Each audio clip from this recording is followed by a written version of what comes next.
Start streaming. Okay, ready? Yep. 3, 2,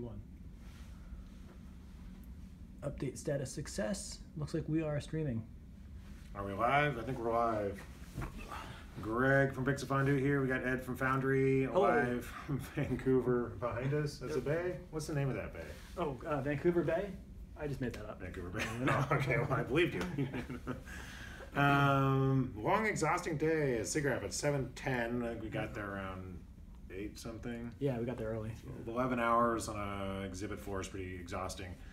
So I don't know where to start. It's sort of all mangled in my head, but anything jump at you out of you today? Well, let me just start off by saying this. We're not able to live stream from the show floor. We had planned on doing that, but the Wi-Fi, as far as I can tell, everywhere in Vancouver is horrible. Well, your hotel's better. My hotel is better, right? So Vancouver is not bagging on Vancouver, but not great Wi-Fi from the floor, and even some of the portable hotspots we had brought didn't really work. So we did take a ton of footage. We've got like an hour while we have just sort of a walk around video that's like a rambling thing. That's probably like an hour of stuff. That'll be uploaded later. Yep, later today. Two-parter. Yeah, two-parter. You can't upload 8 gigs of shitty crappy Wi-Fi, I guess, right? Yeah. So that'll be up. We also had some really good interviews today. We caught Octane 4 Otoy on the floor. Got a good demo of that. We got a good demo. We talked about some new stuff with Mari. Got a really good one with Wes McDermott, Algorithmic, and Alchemy. Showing new software, new substance. It's Alchemy? Alchemist. Alchemist. Very cool. Looks really neat. I probably called it Alchemy the entire time I was talking to him. Alchemist, and what else we talked about? Oh yeah, AMD ProRender is going to make an appearance pretty soon, so we played around with that a little bit over at AMD's booth. And you had your hands on it. You actually had the chance to have my hands on it, yeah, so I'll throw that up there. And let's see. What else we see? Talk to Eddie, a pretty cool Nuke plugin, like kind of. Oh yeah, the GPU plugin from Nuke. Yeah, I got a lot on that. That's like a sort of it's pretty high end, sort of like GPU simulation and renderer for fluids and Nuke. So and we also saw some stuff from NVIDIA, of course, and some other things that are going on there. But in general, it seems like there's everything's getting bigger. Bigger or faster, maybe more expensive. Maybe, I'm not sure. The price might be going up too. NVIDIA cards with like 12 and 16 and 24 gigabytes of RAM. It's crazy stuff. It's nuts. You had AMD cards with 16 gigs of RAM. You had single slot AMD cards with 8 gigs of RAM. Workstation cards running on ProRender. There is one AMD card, I think WX8200, I think it is. That's coming out pretty soon. Under $1,000, similar to like a Quadro type card, professional card, but we're running ProRender with that, just a single card system, no dual GPU, just the one card. And I thought there was 2 cards in there because typically when you use a GPU rendering system, you have at least 2 cards. Yeah, and he took off the the case of the tower and showed us. Right. I got that. You'll see that. We'll upload that later, right? Yeah, right. Yeah, there's 1 card in there, and good interaction. While it was rendering, great interaction in the viewport. And it's a little deceiving because we saw Octane 4 later on. And Octane 4 is super awesome and fast, but they had a Titan Volta and 2 GX 100s in there, and that's like 3 cards, $25,000 worth of hardware. I mean, not necessarily like a 1080 Ti or whatever. I think the Volta's $3,000, and the GX 100s are like a 9,000 each or something. They have 2 of them and the Volta in there. So, yeah, anyway, Octane very fast. Looks great though. I mean, it looked really better cool. For that much. Looked really cool.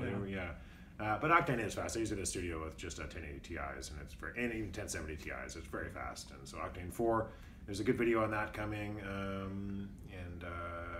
One place we're going to try to get to tomorrow is Pantone has a new material system standardization they're coming out with. It's probably most similar to MDL, which NVIDIA is a platform NVIDIA has again for scanning surfaces. So we have a material library, and typically we're dealing with like PBR materials or something like that.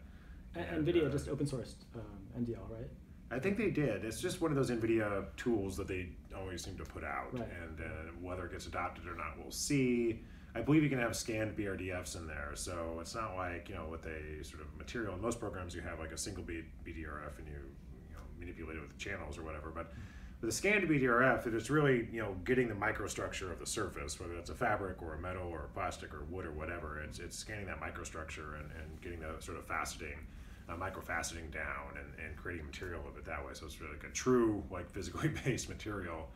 And Pantone seems to have that Pantone, the color Pantone people, I guess, so they seem to have some system down for that, like a scanning system and a material standard, I guess. Right. So if you load that type of material into V-Ray or ProRender, I think both support it, then that's it should look pretty much the same. Yeah, we definitely have to check that out tomorrow. So yeah, we'll try to get over there. Clarice, took a good look at Clarice. That is a cool program. Yeah, super powerful. Yeah, and it does seem aimed more at it's priced like in the sort of range that you could go out and buy and play around with it, but it seems to be really in use as part of a pipeline at sort of high-end visual effects studios. Right. The coolest thing I saw about that is they had SpeedTree integrated into Clarice. Yeah, that was neat. And I think it just comes with it. I mean, I think it just. Yeah, I didn't really understand. It sounded like it did. I kept waiting for him to say like with a special SpeedTree version, but he never really did. Yeah. So you could adjust the LOD adjust the seasons. I mean, yeah, you just like everything from SpeedTree out of their library, and you have a billion parameters there. Yeah, you pick the LOD. It's smart from SpeedTree because SpeedTree has kind of like the library of trees that you can just buy an individual tree if you need it. Yeah. So the normal prior workflow would have been set up all your replicator stuff in Clarice, and then like import SpeedTree stuff. And if you want animated, wind and leaves, then you've got to basically import a giant Alembic file. Whereas all that stuff's built into Clarice now, so you can use Clarice's sort of advanced replicator system with just like procedural speed trees built into the system. I thought that was pretty cool. That's pretty cool software. I mean, the guy had like 6 instances of Clarice open on this. Yeah. It wasn't a Bomber workstation either, like the Otoy had. It was just a regular like i7, and it's just a really fast. So everything on Clarice is CPU based, right? Everything's CPU based. The entire, even like the sort of what we would consider the OpenGL view in Modo is CPU is ray traced, and even though if it's all gray and everything, it's still like essentially ray traced geometry with like real time displacements and things like that. It was a cool demo. He moved around these displaced geometry that's getting fed occlusion information as so basically he had a plane, and he had like a stick in the plane. But there's ray traced occlusion information on data on the stick's proximity to the plane, and that's basically fed into a shader mask of where they want like fractal displacement. So this sort of fractally bumping displacement was right above the plane, but if you just move the primitive around in real time, it just goes with it, and it looks like a standard sort of Modo Maya viewport, but it's actually a ray traced viewport. Yeah. So the fractal displacement was only occurring where the intersection was between the stick and the plane. Yeah. So it was almost like using a group mask or something in Modo with like that. So that was really cool, and gosh, there's so much like going on. It all blends together, really does. Blends together. A lot of mocap stuff that we didn't really. Yeah, we didn't spend a lot of time with the mocap. And there was, and just sort of like pipeline type tools like level of detail things and scripting stuff. Yeah, we didn't stop by the Insta LOD. Insta LOD, I'm not really sure. I think that was a scan data. There was a big theme of scanning materials, scanning geometry, capturing motion capture data. There, we didn't make it to Unity either. Unity actually has a really big presence there. They've got a huge booth. Unreal also. And Unreal as well. And Unity really sprung for the big booth, and we'll maybe talk to them a little bit tomorrow. Oh, I did see a cool Unity demo. Rob Baldwin, who's a Modo user. I think it was please don't let me get this name wrong. I think it was Sid Mead. Was it Sid Mead? Oh yeah, Sid Mead. Yeah, it was a big Sid Mead exhibition. Right. All of his work, he does like a lot of like sci-fi gouache work. He's been like an influential sci-fi artist since like what, the 70s? Like, yeah, I didn't realize he was 85. I was like, well, what's he up to? Is he doing training or whatever? He's still doing stuff. Like, right? Yeah, and like Rob's like, I know he's 85, and I was like, okay. Well, not too long ago, he put out like a DVD, like on. Yeah, so he's still doing stuff. Yeah, and so Rob had created a really cool AR program. So you bring up, he had a tablet, but you use your phone or whatever, and you hold it over one of his paintings, and there's not even a QR code or anything. It just recognizes. He trained it to recognize the painting. And then you can actually flip through the concept sketches are overlaid on top of that. Wow. So you see the concept sketch to the rough out of the painting to the finished version, and then at the end you could even hit a button, and Rob had made these little 3D models in Modo of parts of the scene. Those pop up and you can spin around. So is that something that Rob is like? Is it like something that's getting released, or? I think it was just for the exhibit. I think it was just for this exhibit. There's a big Siggraph exhibit just with Sid stuff, and Rob had.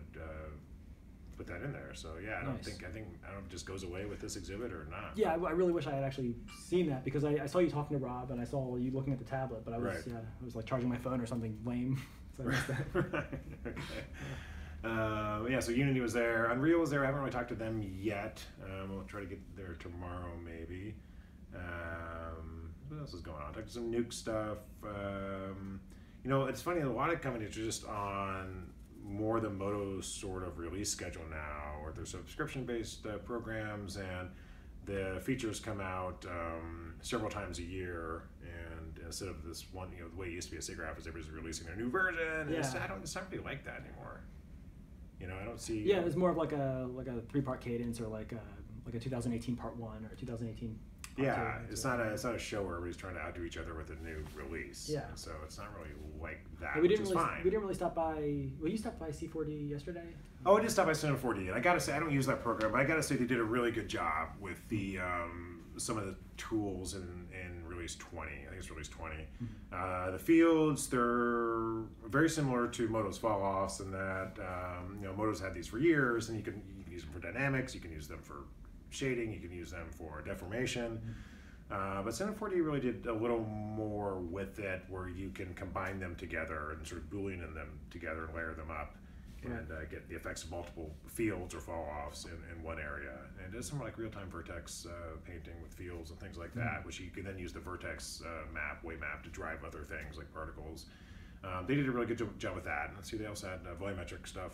Oh yeah, the volume builder stuff. Yeah, I saw that, but not at the show. I saw like just a video of it. Looks pretty cool. It's really neat. It's all right. Yeah, it seems okay. I'm not sure how super useful it is yet. I would give that one a few years to make more sort of useful stuff. Right. Because you can Boolean stuff together in a volumetric data set, but at the end of the day, you're just getting a pretty, you know, what you'd expect, sort of a voxelized, chunky sort of piece of geometry. So it's all quads, but it's kind of like a very dense. Yeah.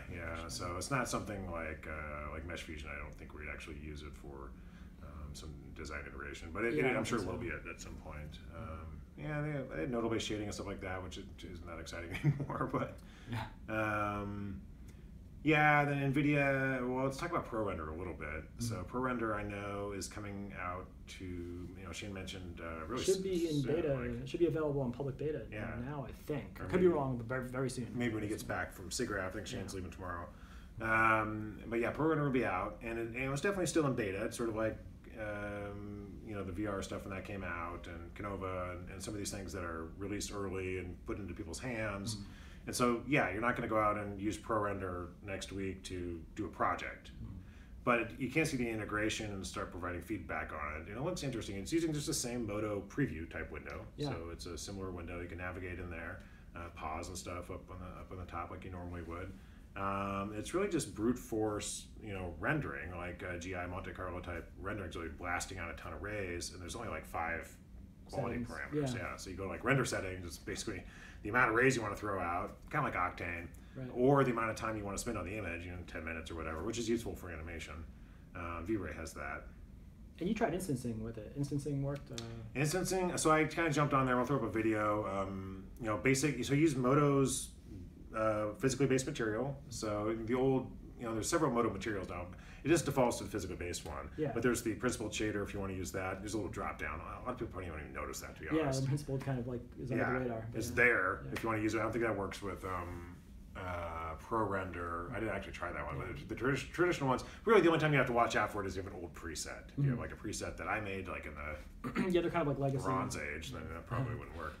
But it's like, what is it? Like the Blindfong one is like the traditional, and then there's also energy conserving, which is like those are the two like sort of original Moto materials. But you just stick with the physically based shader, and you know, adjust the cut. It all works. So we created a metal, and we got a. I was just trying to make basic materials like you'd use like a CAD rendering. So I was like, here's a plastic, here's a metal. The glass one seemed a little weird. I wasn't quite sure what was going on with that. Yeah, it looked like it was working, but I thought maybe because it wasn't. We tried double-sided, that didn't work. Right. It was refracting, but it was. It didn't look like I expected. So it could have been user error. When you're sitting at a workstation in the middle of a trade show, I may have been doing something wrong. But yeah, instancing worked. I tried replicators, that worked. I tried deformation. I bent torus, and that worked. Yeah. I animated the deformation and scrubbed the timeline. That worked. Pretty fast, pretty smooth. It was all that was really fast. And again, that was running on a single card too. Yeah. So what card was that? It was the 8200, the AMD 8200. It'll actually work on NVIDIA cards too, though. It's just OpenCL, so which I think works on CPUs. So it's more flexible than a CUDA renderer. Probably not as mature, but more flexible at least. And if you only have Radeons, if you have a Mac or something, then that's what you've got. So anyway, so it's nice to see Pro Render being integrated, and they had some other kind of cool stuff over there. Oh, they had their own AI denoiser that the guy showed me. Similar to optics. Similar to optics, you got AI denoising in optics. You got Octane had theirs. AMD has theirs. I can't tell you that I really understand how it works. Oh no. I don't understand how you train an AI denoiser. But the idea behind it is the more data you feed it, the better it's going to get. So I assume there's just a montage that goes on where they're just like feeding it. Yeah, I guess. Music. It's just like I guess. Like, I don't really get it. I guess it's like, I don't know if it's I don't know. I don't get it. Yeah. But it seems to work pretty well. Yeah. So that's fine. It's just as long as it doesn't turn into Skynet. And be all right. Yeah, they had that going on. They also had a real-time like ray trace. I mean, this was going like at 30 frames per second. It was just it was a building with some transparent surfaces, and you could just the game first-person shooter WASD navigation. I'm zooming around this building, and they've got water.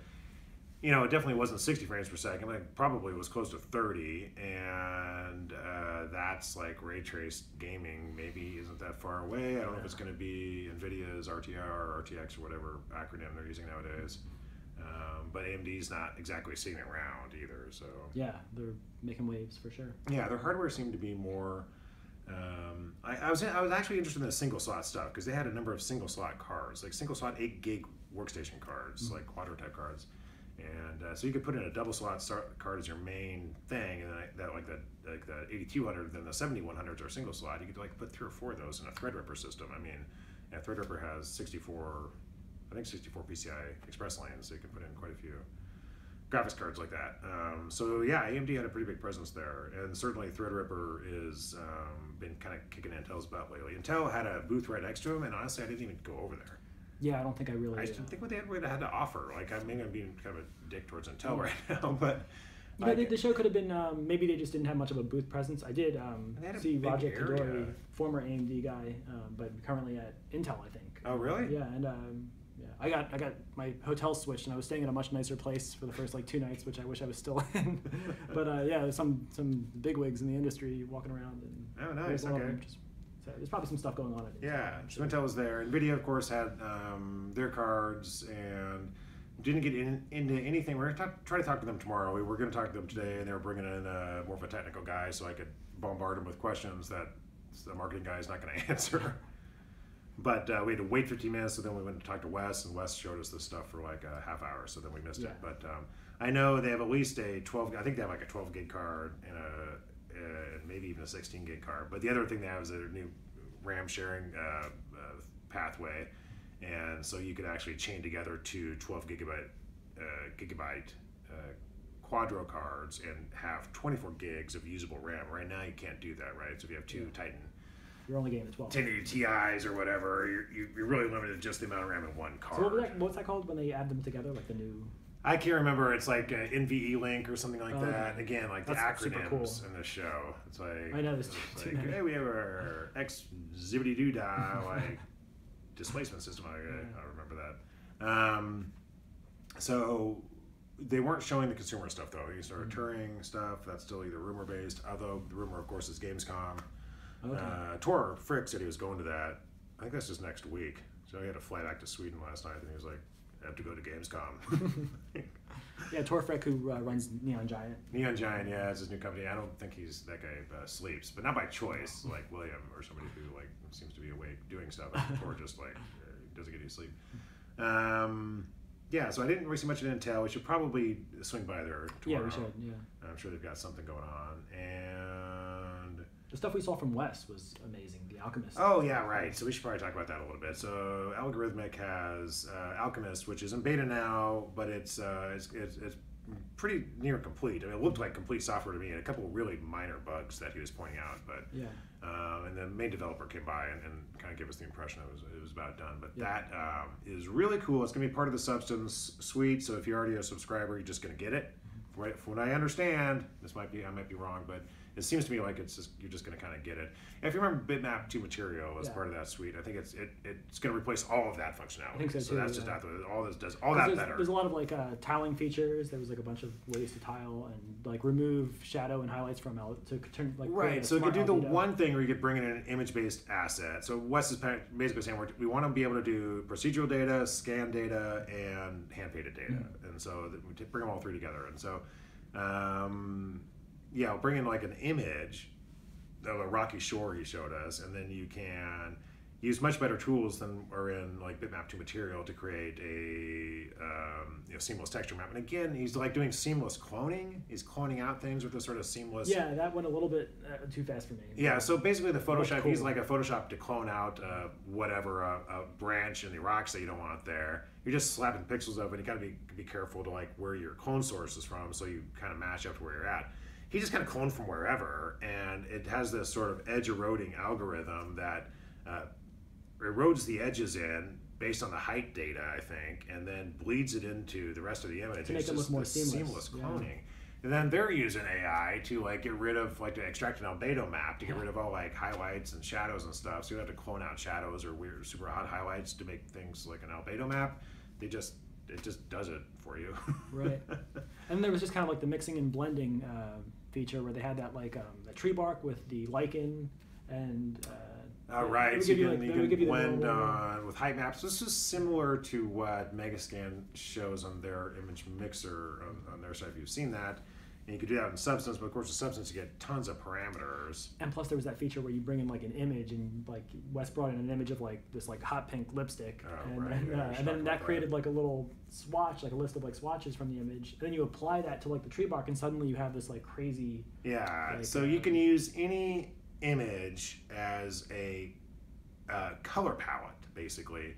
So you can take the first example he had was like this sort of rocky, swampy ground where he blended two materials together, this sort of a lava or this sort of maybe it was a tree bark. Yeah, I think so. That he eventually turned into ground with this mixing it with sand and water. But it was like a tree bark with lichen on it, and he's like, okay, we're gonna have this give us a whole bunch of new variables. So he just picks an image. I can't remember what the first image he picked was. I don't know if it was like the first image he picked was just like some lava, like hot lava and some like obsidian type stuff. And then he dragged the material into the thinker dropper, and it just like looked at the color palette of this lava image, extracted the sort of major colors, and you can of course have all kinds of parameters there, like grab the primary colors, grab the whatever, and it applied it to different channels in the material. So all of a sudden your material takes in a bunch of different variations. So your material takes on the sort of essence of these images you bring in. Yeah. And so you can like have an art director giving an image with a color palette, and you just drag and multi-drag materials into this little magic area, and it'll just create for you all these different new materials that they take on these parameters. So I asked him to do like, instead of doing an organic material, do like a leather. Yeah, so he chose like 3 leather materials and then added, I forget what the image was, but no, that was, we picked like, okay, let's pick the lipstick image or something. So we did like lipstick and some pink and stuff. And I think it was like, okay, pretend this is a textile and some company has their new fall colors line, and this is their color palette. So we brought on some different leather textures, and then zapped it with this image. And then the threading on the leather itself, all these different parameters in the substance of this material would take on the soul of this image. All these different variations. It's really cool. It's a lot of fun to play with. Plus, you're going to get a lot of variations in your materials. And I think Shane was saying earlier, didn't somebody drag the entire library there or something? Oh yeah, it was like, I forget how many, but it was like, it sounded like I think the substance source library is like over 700 materials now. Yeah, it just showed up instantly. Crazy. Yeah. So you could turn that into 7,000 like that, and so that was really cool. That was cool. And Wes did such a good job demoing. Yeah, Wes is amazing. We'll get that up on the site. That's like a half-hour video. So we got to go back and edit this stuff and get it uploaded. And we might be constrained by Vancouver's sweet Wi-Fi. So I'll see what we can do. And then I don't know. We haven't. I feel like we haven't talked a lot about Modo yet. We probably talked about ProRender. There was the Modo Innovation Modeling Seminar we did yesterday, which had William Vaughn and Tor Frick and Hank Dawson. Hank Dawson, yeah. Julian awesome. Kage. Oh, Julian Kage. So I put, if you go to Pixel Fondue's Facebook page, I put Julian's ArtStation link up there. He was my favorite because his was so different. Also, he's such an insanely good artist. Like he was a concept artist for Image Engine, which is a lot of high-end visual effects work. They work on like Thor Ragnarok or whatever. But his job is to create these insanely cool concept arts in like 2 or 3 hours time. And so he'll use Modo to just fling together some polygons of like a sci-fi building, or he gets just the basic shape. Sometimes he keeps it super primitive and just blocks things out with cubes, and other times he can model. I mean, his stuff was like some of the more sci-fi stuff was more heavily modeled. Yeah, pretty intricate. Well, he'll have a scene where he just wants the camera angle, he wants the lighting, he wants the focal length, and he wants some form. So he was doing a waterfall, like a jungle waterfall from a helicopter perspective. Right. And if I was doing it, I would have gone to like Photoshop and like look for an image reference online and just sort of messed around, or gone to Modo or something. And he just really did a really good job of using these tools, like going into Modo, like putting these different cubes together to get the different rock terraces where the water would be, and getting that really nice looking camera angle, and then getting some really nice lighting. And if you think about it, if you get some decent lighting inside the right camera angle and the right form, all of a sudden you're like halfway there. Yeah. And he talked about how important it was just to like get in there, adjust the camera, use he was using a lot of like fisheye lenses, like wide angle. Yeah. He liked lighting at the golden hour, magic hour. He kept on us for the golden lighting. But then he would take that into Photoshop and just do a paint over. Yeah. And he would swap back and forth a lot. It was interesting. I mentioned this to him. It reminded me of like going into Modo and just like creating some geometry, and then like being a location scout, like with like digitally, like within the viewport, just finding your shot that way. So that was really unique, and that was very cool. Was at the Innovation Summit also. Yep, showed a lot of his workflow and some of the cool stuff he does. He has actually a really interesting way of texturing in Modo. It's sort of an automatic texturing system. He's not doing anything magic. He's just doing it. He's just being smart about it. And so, like obviously in Modo, if you have a bunch of polygons, a bunch of masks in the shader tree that are referencing P tags in the scene, so material tags. So you have like a red plastic and a copper and a brushed copper. Any geometry you bring into the scene, if they have those same tags and those polygons, they're just going to pick up what's in the shader tree. You don't have to apply. You don't have to do anything to it. It'll just see it there and it'll apply it. And so he just uses a standard naming convention for all his materials. Yeah, very smart. So every preset he has on kit bashing and everything else, it all has it's never red plastic with a capital R here and red plastic with a lowercase r here, or red underscore plastic. It's always the same. Yeah, and as long as he sticks to that, he can just reuse it over and over again. So he just has the materials sitting in his scene, and then every piece of geometry he brings in is already textured. Yeah. It doesn't matter where it's from. We just lost our light. Yeah, might have lost battery. And it is out. Oh no, it's total darkness. But I think Tor explains a lot of that technique in his automatic shading and material tutorial, which is like he has that. I did that. On Gumroad, it's like a 4-hour tutorial. I'm like halfway through, and it's like I've learned more about the shader tree in the first like 20 minutes. Go buy that because he does a lot of like dirt texturing in his. I think he uses the edge shader to better effect than anybody else. Not just for shading purposes, but for really sort of modeling purposes. It's sort of a modeling tool for him to like just insert geometry. No, don't do Boolean, just insert geometry, get the right shading angle on there, and if you bake it correctly, then it looks like you modeled the bevel. So Tor's presentation was a real inspiration. Really, really cool stuff he showed. And then Hank's was really awesome too. And all these videos are going to be coming out shortly, I think so maybe next week or a week or two. They have to edit them in Foundry, but.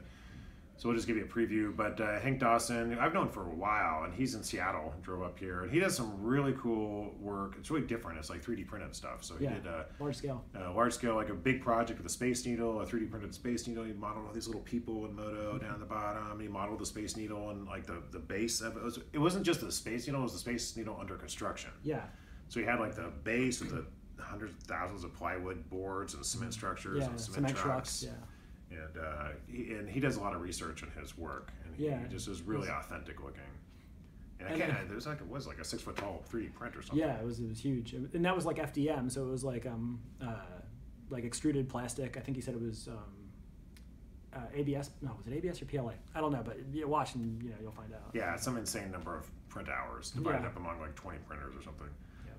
And then he also did this thing for I can't remember the name. It was Pet Space. Pet Space. Yeah. I was gonna call it Pet World.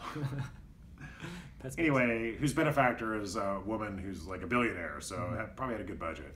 It was like a 9-year project. Yeah, he worked on it forever. But they ended up with this place where you adopt dogs and cats that has this like 14-foot tall corgi and this giant cat like with the hamster cage, like, and they're moving too. They're started off as a moto model. Yeah. Eventually worked its way up to 3D printing these massive panels, and it had machinery on the inside. And it was all like animatronics, like really cool. Yeah, he had a great sketch artist like draw the dogs that he modeled.